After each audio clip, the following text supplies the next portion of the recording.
여러분, 우리가 천국에 가면 뭘 하며 살까요? 매일 맛있는 거 먹고 매일 파티를 하면서 그렇게 사는 게 천국일까요? 초등학교 때는 좀 그런 생각을 했던 것 같습니다. 아니면 매일 하나님을 찬양하고 경배하고 그런 것만 할까요? 글쎄, 하나님을 찬양하는 것은 좋지만 그것만 한다면 글쎄 그런 곳이 천국이라면 별로 좀 흥미롭지가 않은 것 같아요. 여러분, 오늘은 제가 우리가 천국에서 뭘 하며 살지 또 어떻게 살지 그 12가지를 좀 알려드리도록 하겠습니다. 그건 성경에 근거해서 우리의 그 거룩한 상상력을 모두 좀 동원해 보도록 하십시다. 자, 그런데 그 전에 먼저 천국이 있기는 있는 거야? 거기에 대한 대답을 좀 하고 가야 되겠죠. 없는 천국을 아무리 상상한들 무슨 의미가 있겠습니까? 자, 정말 천국이 있는가? 여러분은 이렇게 살면서 웃는 날이 더 많으십니까? 아니면 슬퍼하는 날이 더 많습니까? 여러분, 이 세상 어디에 가야 괴로움이 없는 곳이 있을까요? 어느 날 한 번은 이제 그 석가모니에게 한 여인이 찾아왔습니다. 선생님, 제발 죽은 제 아들을 좀 살려주십시오. 예, 그러지요. 그러면 먼저 마을에 가서 죽은 사람이 하나도 없는 집에 가서 쌀을 한 움큼씩만 얻어오십시오. 자, 이 여인은 그 말을 듣고 마을로 가서 이 집 저 집 문을 두드리면서 이제 묻습니다. 똑똑똑, 이 집에 죽은 사람이 없습니까? 아니요, 우리 남편이 죽었는데요. 또 옆집을 가서 똑똑, 이 집에 죽은 사람이 없습니까? 아니요, 우리 어머니께서 돌아가셨는데요. 또 옆집에 가서 또 물어봤는데 아니요, 내 아이가 죽었는데요. 모든 동네를 다 돌아다녀 봤지만 죽음을 맛보지 않은 집이 한 집도 없었습니다.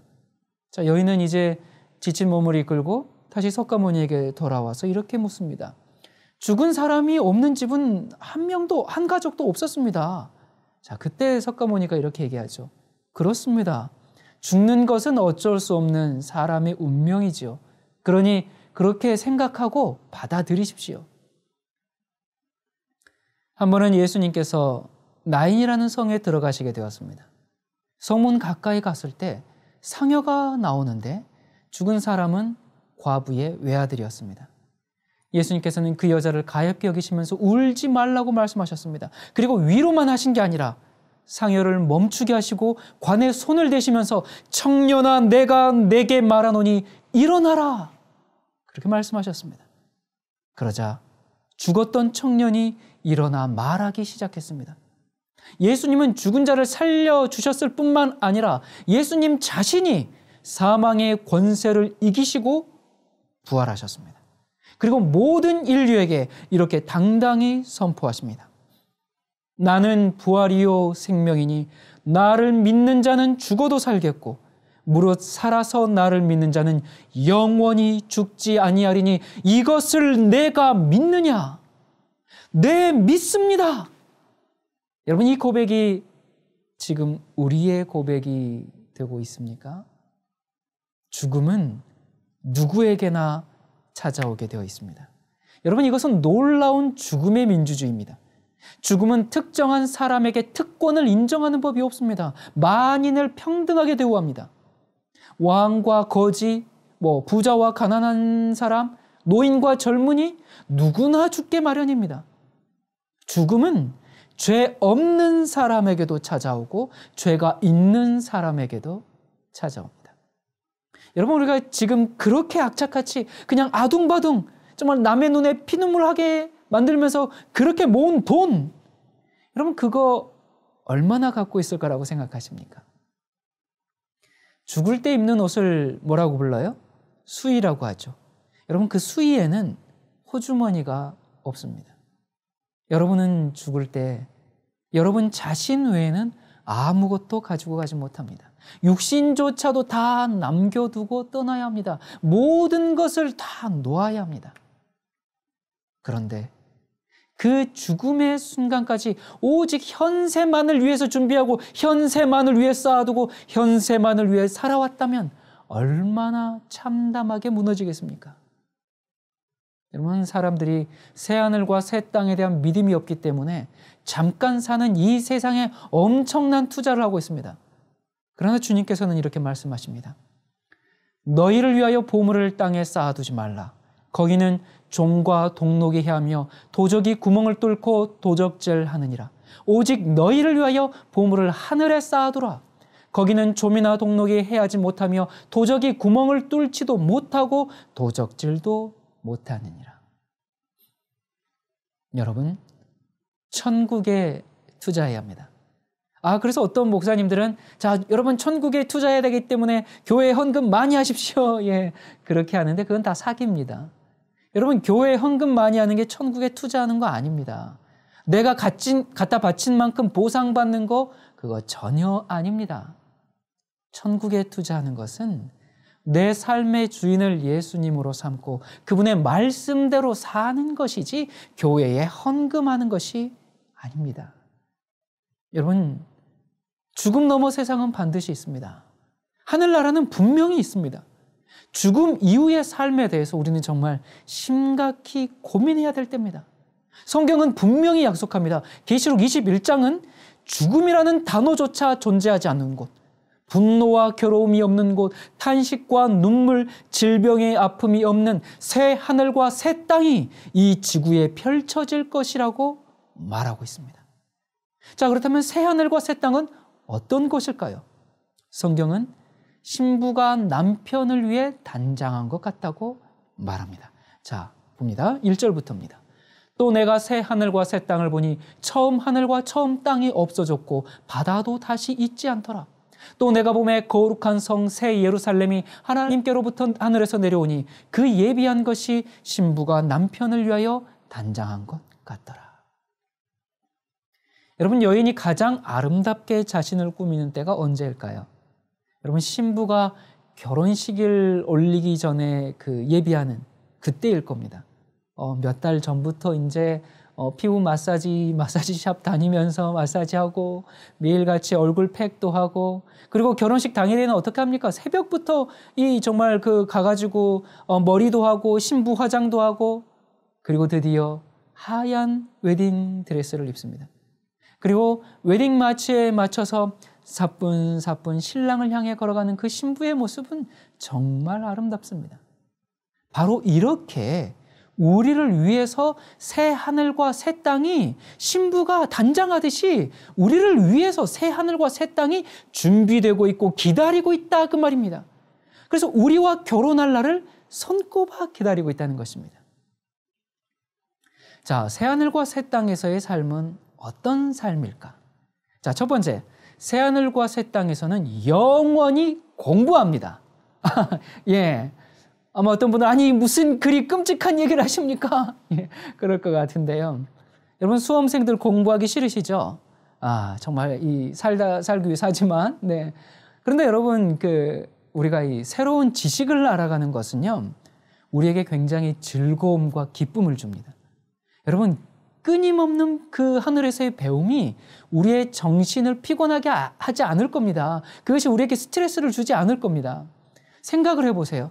우리가 관심이 있는 것은 무엇이든지 연구할 수 있고, 또 어떤 그 사물의 밑바닥까지 파악하기 위해서 공부하고 하는데, 거기에 드는 그 시간의 길이 같은 것을 결코 중요하게 생각지 않다면 여러분 어떻겠습니까? 내가 연구하고 싶은 만큼 끝없이 연구할 수 있고, 모두가 정말 아인슈타인처럼 상대성 이론에 대해서 해박하고, 아마 같이 이렇게 대화를 나누어도 전혀 밀리지 않는, 그리고 또 우주의 그 조화와 질서를 이루는 그 하나님의 과학을 공부하고, 스티븐 호킹하고 대화해도 전혀 꿀리지 않는, 여러분 정말 배우고 싶은 모든 것을 배울 수 있고 알고 싶은 모든 것을 알 수 있습니다.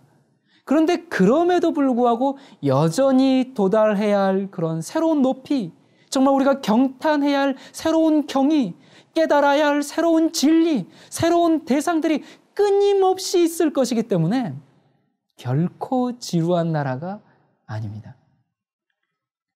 특별히 가장 인기 있는 학문은 십자가의 학문이 될 것입니다. 왜냐하면 그리스도를 떠나서는 우리의 영생도 무의미하기 때문에 그렇습니다. 따라서 이 영원한 시간을 통해서 예수님을 더욱 많이 알고자 줄이고 목말랄 겁니다. 예수님의 생애와 그 사역을 우리가 더욱 잘 이해하기 위해서, 예수님과 더 많은 교제를 나누기 위해서 그 예수님의 비할 데 없는 사랑을 타락하지 않은 온 우주 세계에 증거하기 위해서 예수님의 그 고상한 성품을 더욱 완전히 반사하기 위해서 우리는 의에 줄이고 목말라 하면서 끊임없이 연구하고 공부할 겁니다. 그렇게 배워나갈 겁니다. 영원한 세월이 흘러갈수록 그 지식이 더하여지는 것처럼 마찬가지로 하나님에 대한 그 사랑과 존경과 행복도 더해지는 겁니다. 사람들이 하나님에 대하여 배우면 배울수록 하나님의 성품에 대한 우리들의 그 찬탄은 더욱더 더해갈 것입니다. 자, 그리고 두 번째, 새하늘과 새 땅에서는 노동의 기쁨이 있습니다. 아, 목사님 자꾸 왜 이러세요? 아니, 뭐 공부를 해야 된다고 하지 않나? 또 노동을 해야 된다고 하지 않나? 예, 노동의 기쁨이 있는 곳이 하늘입니다. 여러분 생각해 보세요. 사람이 아무 일도 하지 않고 그냥 무의도식하면 그렇게 지내면 어떻게 됩니까? 폐인됩니다. 여러분 남편들이 아내가 벌어온 돈으로 그냥 빈둥빈둥 먹고 놀기만 하면 그거 결혼 잘한 건가요? 여러분 먹고 놀기만 한다고 해서 행복할까요? 하늘에 가서 내가 먹고 싶은 거 마음껏 먹고 내가 하고 싶은 거 마음껏 하고 그런 유격적인 만족과 그런 어떤 아주 정말 그런 것만 채우는 것이 천국이 그런 곳일까요?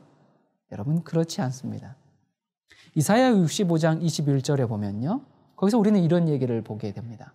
가옥을 건축하고 그곳에 거하겠고 포도원을 재배하고 열매를 먹을 것이다. 그렇게 말했어요. 그러니까 집을 짓습니다. 야, 우리 각자가 다 건축가가 되어가지고 어떤 소재로 지을지는 모르겠지만 집을 지어요. 또 일을 한다고 했습니다. 그리고 그 열매의 소산을 먹을 것이라고 했습니다. 아니 이 땅에서 지긋지긋하게 농사를 지었는데 가서 또 농사를 지어요? 예, 그렇게 물으실지 모르겠습니다. 여러분 염려 마십시오. 병충해 걱정이 없고 기후 걱정이 없고 또 값을 제대로 받을지 걱정할 일이 없는 정말 우리의 건강과 행복을 위해서 짓는 그런 농사입니다. 여러분 저도 이제 조그만 텃밭에 옥수수, 뭐 호박, 고추, 오이, 토마토 이런 것을 키우고 있어요. 저희가 고구마도 조금 이제 좀 심었는데 세상에 얼마 전에 이 멧돼지가 와가지고 다 파먹어 버렸습니다. 여러분 그런데 하늘에는 멧돼지 걱정할 일이 없습니다. 여러분 저희가 그 조그만 텃밭에 있는 그 열매들을 따먹을 때마다 정말 하나님의 능력에 대해서 찬양하고 놀랍니다. 아니 어떻게 그 작은 씨앗 하나를 심었는데 이런 놀라운 작품을 만드실까 정말 경탄하고 정말 감사하면서 그 열매들을 먹습니다. 여러분 새 하늘과 새 땅에서도 하나님은 우리에게 그런 기쁨을 주실 것입니다. 세 번째, 새 하늘과 새 땅은 의인들을 위하여 예비된 것입니다. 여러분 예수님은 십자가에 달리시기 전에 그 마지막 만찬에서 이 땅에 이제 작별할 시간이 이제 가까웠잖아요. 그렇게 임박했잖아요. 그래서 이제 점점 가까웠다. 그것을 알려주는 몇 마디의 암시를 미리미리 던져주셨습니다. 그런 얘기를 들으면서 제자들은 몹시 불안했어요. 그들은 주님에게 예수님 지금 하신 말씀이 무슨 뜻입니까? 그렇게 여쭈었어요. 예수님은 그들을 안심시키면서 내가 다시 와서 너희들을 데려가겠다고. 그리고 그동안에는 너희들을 위한 그 처소를 하늘에 예비하겠다고 그렇게 약속하셨습니다. 그 유명한 말씀 있죠? 너희는 마음에 근심하지 말라. 하나님을 믿으니 또 나를 믿으라. 내 아버지 집에 거할 곳이 많도다. 그렇지 않으면 너희에게 일렀으리라. 내가 너희를 위하여 처소를 예비하러 가노니 가서 너희를 위하여 처소를 예비하면 내가 다시 와서 너희를 내게로 영접하여 나 있는 곳에 너희도 있게 하리라. 여러분 여기 새하늘과 새 땅은 예수님께서 내가 가서 예비하겠다 그렇게 말씀하셨던 바로 그 집입니다. 사도 바울은 고린도전서 2장에서 하나님이 자기를 사랑하는 자들을 위하여 예비하신 집이라고 했습니다. 여러분 여기 보면 누구나를 위한 집이 아닙니다. 누구를 위한 집이에요? 하나님을 사랑하는 자들을 위하여 예비하신 집입니다. 여러분은 하나님을 사랑하고 그 사랑하는 분을 위해서 사는 것이 인생의 가장 큰 행복이십니까? 자, 네 번째, 새하늘과 새 땅에서 사람의 모습은 어떤 모습일까? 여러분 우리가 부활할 때 어떤 모습으로 부활할까요? 그 뼈와 살이 없는 그런 연기와 같은 거 있잖아요, 영혼. 예, 막 투명 인간처럼 그런 영혼으로 부활할까요? 아니면 지금 이런 육체, 뼈, 살을 가지고 부활할까요? 어떤 모습으로 부활할까요? 여러분 고린도전서 15장에 보면 답이 나와 있습니다. 41절 해와 달과 별의 영광이 다르고 별과 별의 영광도 다 다릅니다. 죽은 사람들의 부활도 이와 같습니다. 몸은 묻히면 썩지만 썩었어요. 썩어서 없어졌습니다. 그런데 다시 얘기합니다. 썩지만 썩지 않을 것으로 다시 살아납니다. 천한 몸으로 묻히지만 영광스러운 몸으로 다시 살아나며 약한 몸으로 묻히지만 강한 몸으로 다시 삽니다. 자, 여기 보니까 여러분 우리가 부활할 때 어떻게 부활한다고요? 어떤 사람들이 상상하듯이 우리의 신체는 연기 같은 영혼들로 영혼 그렇게 될 것이다. 아닙니다. 구원받은 백성들은 안개 같은 존재가 아닙니다. 살과 뼈와 피를 가지고 있는 그런 육체를 가지고 부활합니다. 하지만 현재 우리의 이런 모습으로 부활하지는 않겠죠. 가장 건강한 신체, 가장 아름다운 모습, 정말 새로운 활력과 기운이 가득하게 이게 정말 충만해서 부활하는데 여러분은 우리의 친구들과 가족들을 서로 알아볼 수 있을까요? 여러분이 예수님의 부활을 보면요. 그것은 예수님 안에서 잠자는 모든 사람의 마지막 부활에 대한 그런 예표거든요.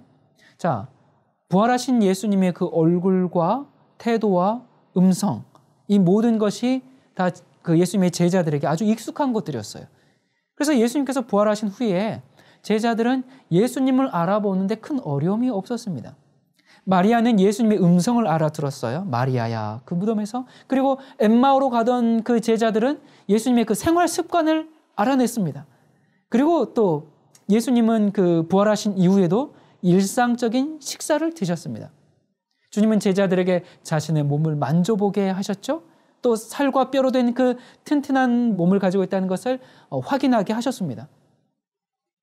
예수님께서 죽은 자들 가운데서 살아나신 것처럼 예수님 안에서 자는 자들도 다시 살아날 것입니다.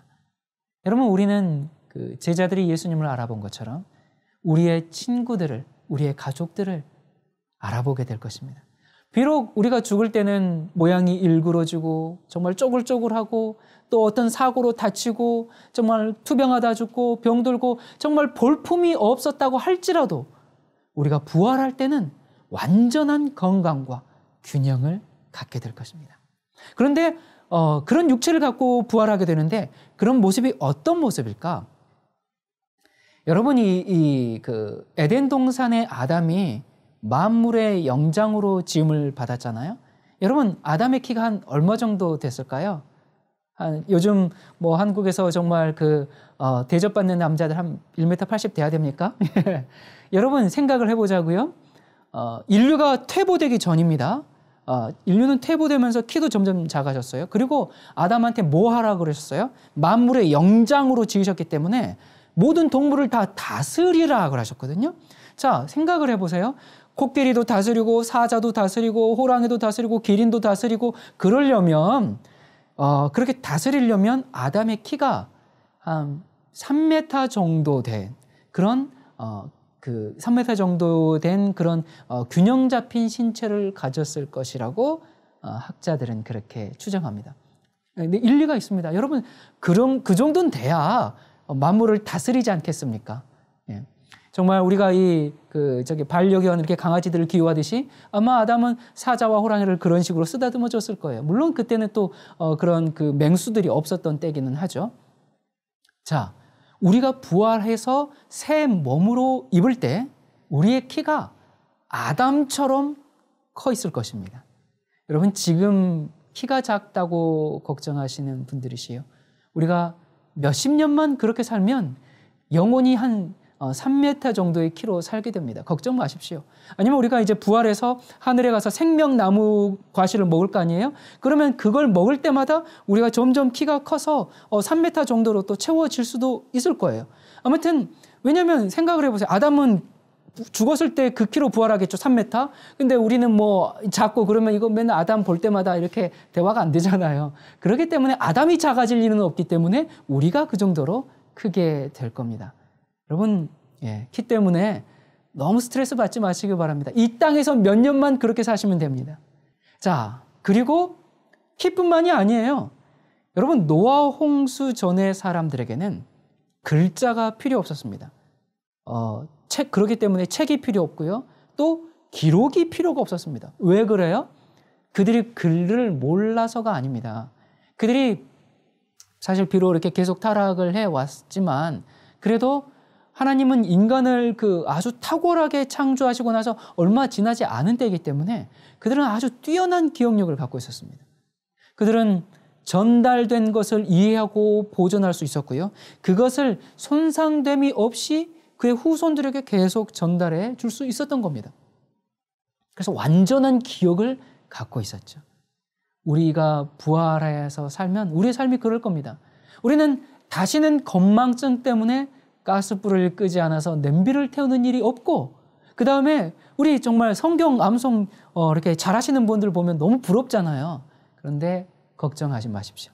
우리가 성경을 한 번 읽으면 창세기부터 요한계시록까지 통째로 암송할 수 있는 그런 기억력을 갖게 될 것입니다. 자, 그리고 계시록 21장 25절에 보면 새하늘과 새 땅에 없는 게 있어요. 뭐가 없다 그래요? 밤이 없다고 얘기합니다. 그 말은 뭔가 아무도 휴식할 필요가 없습니다. 그리고 휴식할 필요도 없거니와 휴식을 원하지도 않을 겁니다.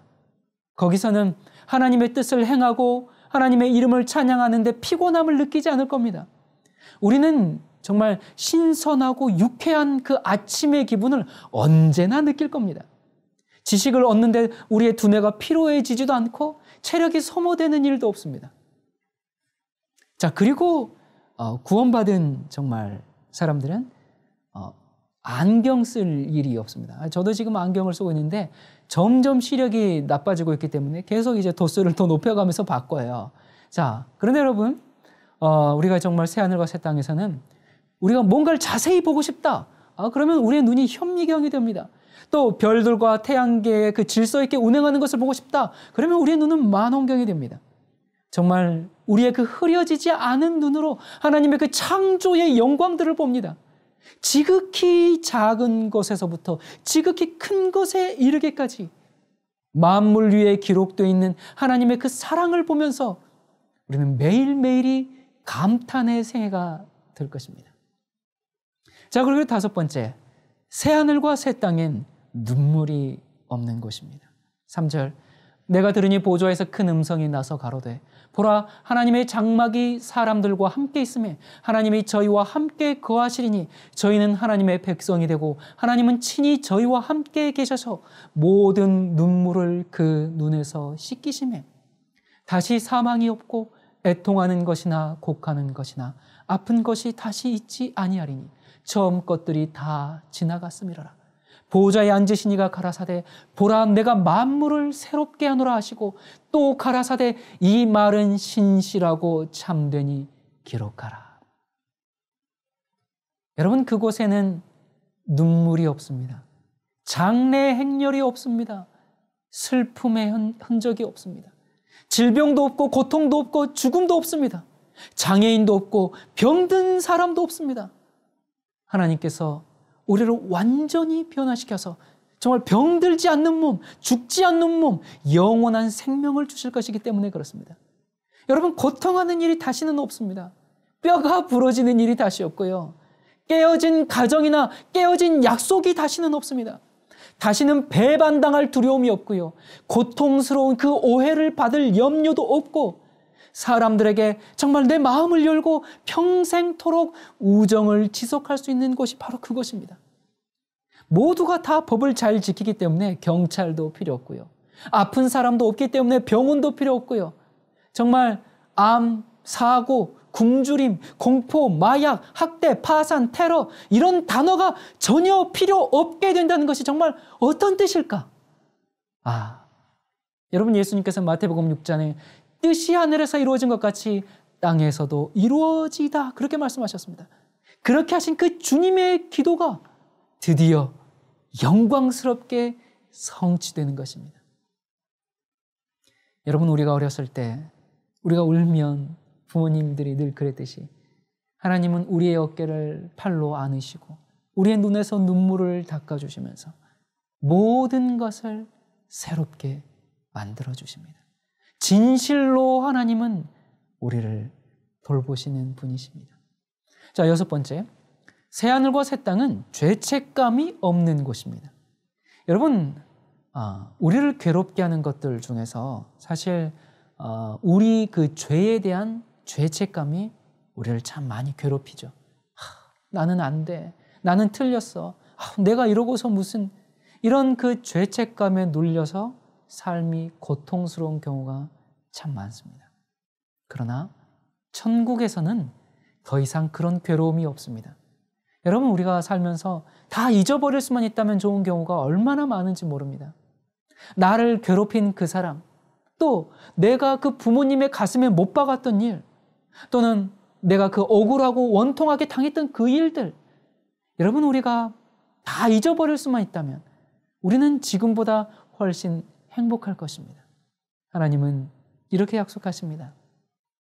보라, 내가 새 하늘과 새 땅을 창조하나니 이전 것은 기억되거나 마음에 생각나지 아니할 것이라.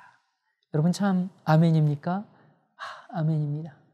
자, 7번째, 새 하늘과 새 땅은 완전한 회복이 있는 곳입니다. 사자와 어린이가 함께 놀 수 있는 곳. 여러분, 성경은 회복될 그 새 하늘과 새 땅에는 이렇게 살 것이다 라고 이렇게 기록하고 있습니다. 이사야 11장입니다. 그때 이리가 어린 양과 함께 거하며 표범이 어린 염소와 함께 누우며 송아지와 어린 사자와 살찐 짐승이 함께 있어 어린 아이에게 끌리며, 또 이사야 65장에는 이리와 어린 양이 함께 먹을 것이며 사자가 소처럼 짚을 먹을 것이며 뱀은 흙으로 식물을 삼을 것이니 나의 성산에서는 해됨도 없겠고 상함도 없으리라. 여호와의 말이니라. 여러분, 창조 당시 원래 사자도 풀을 먹었습니다. 그거 여러분 알고 계시죠? 여러분, 우리가 그거 어떻게 알 수 있습니까? 제가 그냥 하는 얘기인가요? 아닙니다. 우리 창세기 1장 30절 한번 볼까요? 여기 보시면, 자, 또 땅의 모든 짐승과, 여기에는 사자, 호랑이 다 포함되겠죠? 공중의 모든 새와 생명이 있어 땅에 기는 모든 것에게는 내가 모든 무엇을요? 풀을 뭘로 줬어요? 식물로 주느라. 자, 그러니까 이 사자, 호랑이, 얘네들이 그들의 음식이 뭐라고요? 풀이라고요. 여러분, 인간들에게만 이제 창세기 보면 인간들은 채식을 하라라고 이제 하나님께서 이렇게 말씀하셨잖아요. 그런데 인간에게만 얘기하신 줄 알았더니 보니까 뭐예요? 모든 동물에게도 풀을 음식으로 주셨습니다. 그런데 인간의 범죄 이후에 결국 사람뿐만 아니라 동물까지도 서로 잡아먹고 먹히는 그런 세상이 되었죠. 그러나 우리 주님이 오시면 인간계뿐만 아니라 모든 동물계까지도 이 모든 죄의 결과가 끝나고 원래 창조되었던 대로 회복될 것입니다. 이것이 바로 천국이고 새 하늘과 새 땅입니다. 그래서 사람뿐만 아니라 모든 피조물들이 하나님의 나라가 임하기를 간절히 고대한다고 로마서 8장에 그렇게 기록되어 있는 겁니다. 자, 8번째. 새 하늘과 새 땅에서는 결혼을 하는가? 여러분이 그리스도께서 이 땅에 계실 때 그때 어떤 사람들이 이제 이런 질문을 하죠. 어떤 사람이 이제 거듭 이제 계속 남편이 죽음으로 과부가 됐어요. 그래가지고 결국 이제 7 남편을 갖게 된 어떤 여자의 경우를 이야기하면서요. 자, 그러면 이렇게 부활했는데 이 여자가 누구의 아내가 될 겁니까? 그렇게 물었죠. 자, 여러분, 그것은 만일 이 땅의 결혼 관계가 하늘에서 재현된다면 여러분 생각해 보세요. 정말 끊임없는 이제 누구 남편이고 누구 부인이 되는 거예요? 굉장히 이제 혼란이 있겠죠. 자, 그러나 그리스도께서 이제 이렇게 대답을 해 주시죠. 마태복음 22장 30절에 보면 부활 때에는 장가도 아니가고 시집도 아니가고 하늘에 있는 천사들과 같으니라. 자, 어떤 사람들은 내가 결혼은 해보고 죽어야 할 텐데 그런 분들이 있는데 여러분 걱정 마십시오. 결혼보다 더 기쁘고 즐거운 일이 하늘에 가득합니다. 여러분 그러나 한 가지 제가 정말 사랑하는 제 아내와 하늘에 가서 우리가 결혼 관계는 아닐지라도 정말 영원토록 함께 살게 될 겁니다. 우리의 가족들과. 그런데 생각해 보세요. 우리의 가족들과 함께 사는데 이제는 그 가족이 지금이야 뭐 이제 우리 가족의 구성원이 뭐 이렇게 며칠이 아니라 몇 년 그렇게 이제 뭉쳐져 있지만 여러분 영원토록 살다 보면요. 이 땅에서 고작 그 몇십 년 가족 관계가 그게 큰 의미가 없어지게 됩니다. 우리 모두가 다 형제요, 자매요, 가족이 되는 것이죠. 그렇기 때문에 새하늘과 새 땅에서는 시집 가고 결혼하고 이런 일들이 없게 되는 것이죠. 자, 9번째. 새하늘과 새 땅에는 지구에서 있었던 흔적이 한 가지가 남습니다. 자, 여러분 이 아까 그 새 땅에 관해서 이사야가 이제 말하기를 이전 것은 기억되거나 마음에 생각나지 아니할 것이다. 이렇게 이야기했습니다. 자, 그러면은 우리가 이 땅에서의 기억들이 전부 지워져 버린다는 것일까요? 그래서 갔는데 아까 뭐 부인을 만났는데 누구세요? 누구신지 잘 모르겠는데요. 예, 뭐 그렇게 되는 건가요? 그렇지 않죠. 뭘 잊어버린다는 거예요? 이 땅에서의 죄의 기억들, 슬픈 기억들, 그것들이 다 없어질 것입니다. 여러분, 이 지구는 타락하고 죄로 정말 가득하고 말았죠. 그래서 새하늘과 새 땅에는 모든 그 죄의 흔적은 다 씻겨버립니다. 자, 그런데 지구에 있었던 오직 한 가지가 영원토록 새하늘과 새 땅에도 남아있을 겁니다. 그게 뭘까요? 그것은 우리의 구주께서 당신의 몸에 지니셨던 십자가의 흔적일 것입니다. 그분의 상처받은 머리, 창에 찔린 옆구리, 못 박힌 손과 발, 이게 다 뭐예요? 죄가 남겨놓은 모든 것들은 다 사라졌지만 이 십자가의 그 잔인한 흔적은 남아있을 겁니다. 그래서 영원토록 하나님의 사랑을 증명하게 할 것입니다. 여러분, 우리가 하늘 갔는데 그 예수님의 십자가의 공로를 잊어버린다면 생각해 보세요. 만년 지났어. 기억이 가물가물해. 내가 잘했으니까 왔지. 내가 원래 하늘에서 태어났나? 이렇게 되면 안 되잖아요. 우리는 영원토록 정말 하나님께서 이루셨던 그 엄청난 일들, 그 훌륭한 일들, 주님께서 우리를 구원하시기 위해서 베푸신 그 풍성한 은혜를 절대로 잊지 않을 것입니다. 하늘에 있는 성도들은 영원이라는 시간 동안 바로 나를 위해서 희생하신 그 하나님의 사랑을 증거할 예수님의 증인이 되는 것입니다. 자, 10번째, 새하늘과 새 땅에서는 우주를 여행합니다. 자, 여러분 우주를 여행할 때 우리가 어떤 속도로 이동할까요? 빛의 속도로 이동할까요? 여러분, 이 빛의 속도는요, 은하계를 여행하기에는 너무 느린 속도다고 이렇게 생각하게 될 겁니다. 잘은 모르겠지만 이 빛의 속도라는 건 고작 이제 인간의 과학이잖아요. 근데 그래서 하나님께서는 그곳에 가면 아마 어쩌면 생각의 속도를 이용할지도 모르겠습니다. 그냥 자, 우리 다 같이 지금 달의 뒷면으로 갑시다. 그렇게 생각하면 가 있는 거예요. 또 헨리의 성은 얼음으로 이루어져 있는데 자, 우리 내일은 헨리의 성의 빙판으로 가서 스키와 스노보드를 타볼까요? 뭐 이런 식으로 그렇게 생각의 속도로 우리가 이동하게 될지도 모르겠습니다. 여러분, 여행은 좋은 사람들과 다녀야 행복해요. 아무리 좋은 곳에 가도 싸우고 보기 싫은 사람이 있으면 거기가 행복한 여행이 되나요? 아니죠. 우리가 정말 온 우주를 여행할 때 예수님은 물론이고요.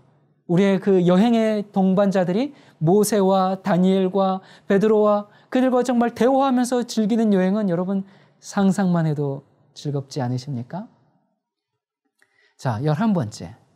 새하늘과 새 땅에서도 안식일을 지킵니다. 자, 안식일 준수가 더욱 새롭게 됩니다. 자, 여기 이사야서의 말씀입니다. 나 여호와가 말하노라. 나의 지을 새 하늘과 새 땅이 내 앞에 항상 있을 것 같이 너희 자손과 너희 이름이 항상 있으리라. 여호와가 말하노라. 매 월삭과 매 안식일에 모든 혈육이 이르러 내 앞에 경배하리라. 자, 여기 보니까 우리가 여러분 생각해 보세요. 우리가 하늘 가가지고 하루 종일 매일 24시간 날마다 하나님만 찬양하는 게 아니에요. 막 하나님 찬양하고 예 주님 경배 받으십시오. 또 찬양하라 찬양하라 거룩하라 거룩하라. 맨날 그것만 하면 예 제가 처음에 말씀드렸죠. 정말 그게 조금 그것도 나쁘지는 않지만 매일 그것만 하면 좀 그렇잖아요. 자, 여기 말씀해 보니까 여기 우리가 정말 우리 각자의 삶을 삽니다. 아까 말씀드린 것처럼 우리가 농사도 짓고요, 공부도 하고요, 여행도 다니고요, 뭐 이런 여러 가지 일을 해요. 그래서 하늘의 삶을 삽니다. 또 여기저기에 간증하러 다니겠죠. 정말 내가 이 땅에서 살 때 예수님께서 나를 어떻게 구원하기 위해서 노력하셨는지, 내가 주님의 은혜로 어떻게 하늘에 오게 되었는지, 그런 것들을 정말 우주 이 시민들에게 우리가 이야기를 하고 다닐 겁니다. 자, 그렇게 하고 그리고 그렇게 다니고 우리가 일상생활 한 다음에 매 안식일에는 어떻게 한다고요? 안식일에는 다시 모두가 다 모여서 정말 우리가 성가대도 조직하고 또 그래가지고 정말 하나님을 찬양하고 안식일마다 경배한다. 그렇게 얘기하고 있습니다. 어디에서요? 새하늘과 새 땅에서요. 여러분, 이 안식일은요, 지구의 생일임과 동시에 하나님께서 주신 이 지구에게 주신 최고의 또 생일 선물입니다. 여러분, 참 우리가 안식일에 대해서 참으로 못할 짓을 많이 했어요. 교회가, 역사가, 사람들이 참 못할 짓을 많이 했습니다. 그러나 안식일은 이제 그 자리를 회복할 것입니다. 사탄은 시기심으로 분개한 나머지 수천 년 동안 하나님의 계명을 지킬 필요가 없고 지킬 수도 없고 지켜서도 안 된다. 그렇게 교묘의 신학을 통해서 교회를 오염시켜 왔습니다. 이러한 사탄의 기만을 물리치고 어떠한 조롱과 비난과 편견 속에서도 하나님을 신뢰하고 하나님의 말씀대로 살기를 힘쓰면서 하늘을 고대했던 사람들은 이 새로운 세상에서 얼마나 행복할 것입니까? 그들을 위해서 마련된 하늘집입니다. 자, 12번째, 새 하늘과 새 땅에서는 하나님과 자유로운 교제를 하게 됩니다. 계시록 21장 22절에 성 안에 성전을 내가 보지 못하였으니 이는 주 하나님 곧 전능하신 이와 및 어린 양이 그 성전이심이라. 자, 여러분, 이 말씀이 하나님의 그 백성들은 아버지 하나님과 아들 하나님 그렇게 같이 정말 자유롭게 교통하고 대화하고 그런 특권을 얻게 된다, 그 말입니다. 여러분, 이 땅에서는 하나님을 대면하여 직접 대면하면 이 죄인들이 죽기 때문에 성소라는 그 제도를 통해서 거쳤단 말이에요.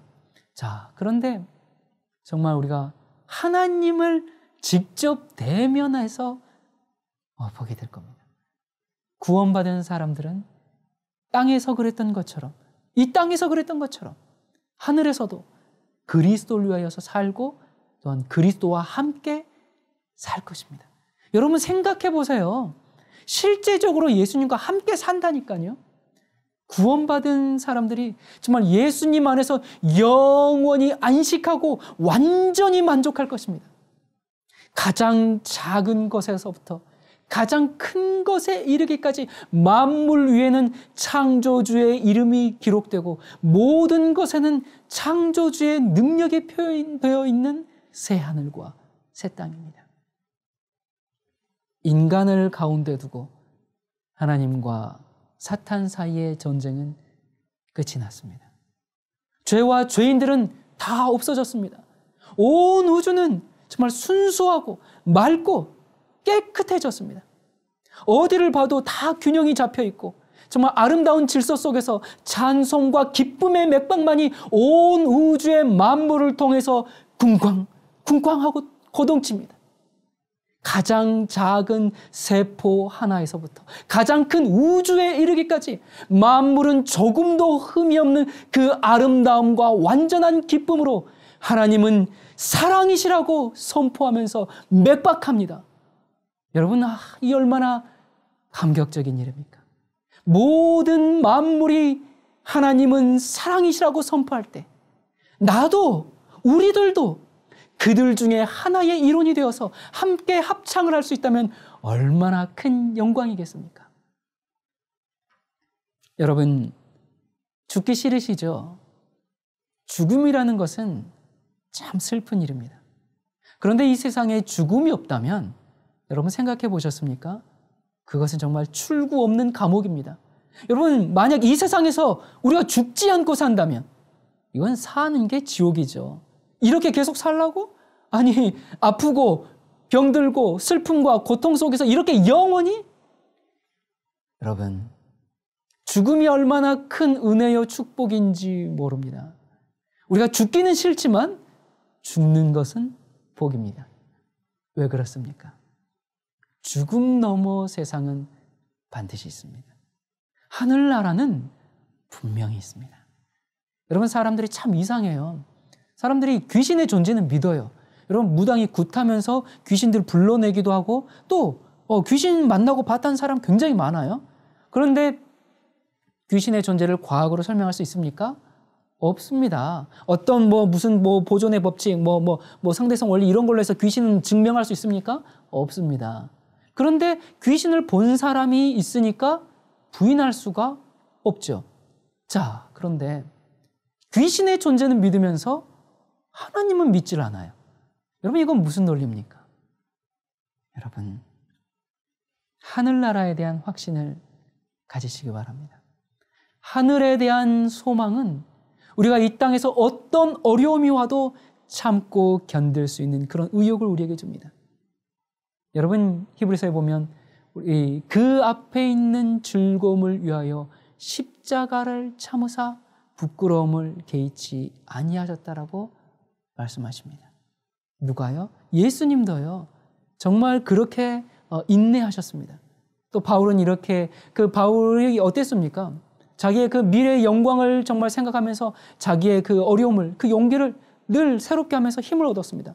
그는 이렇게 얘기합니다. 고린도후서 4장에 그러므로 우리가 낙심하지 아니하노니 우리의 잠시 받는 환난에 경한 것이 지극히 크고 영원한 영광에 중한 것을 우리에게 이루게 함이니라고 말했습니다.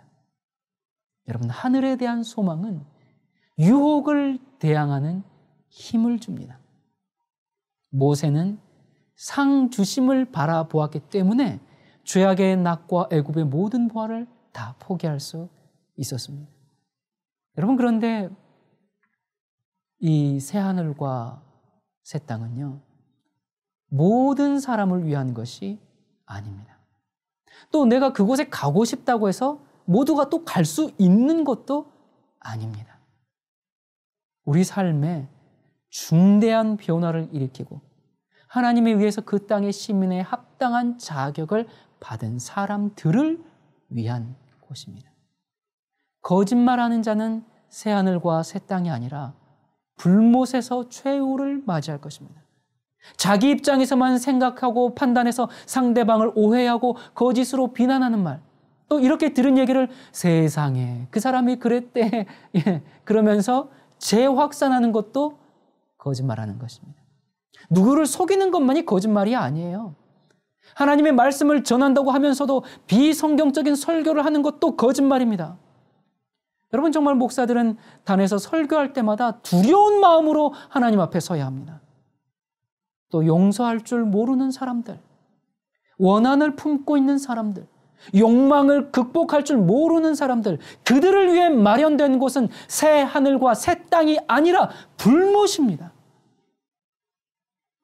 성경 기자는 얘기합니다. 히브리서에 한 번 죽는 것은 사람들에게 정해진 것이고 그 뒤에는 심판이 있는 것 같이 그리스도께서도 많은 사람의 죄들을 담당하시려고 한 번 드려지셨고 두 번째는 자기를 바라는 자들을 구원에 이르게 하시려고 죄 없이 나타나시리라.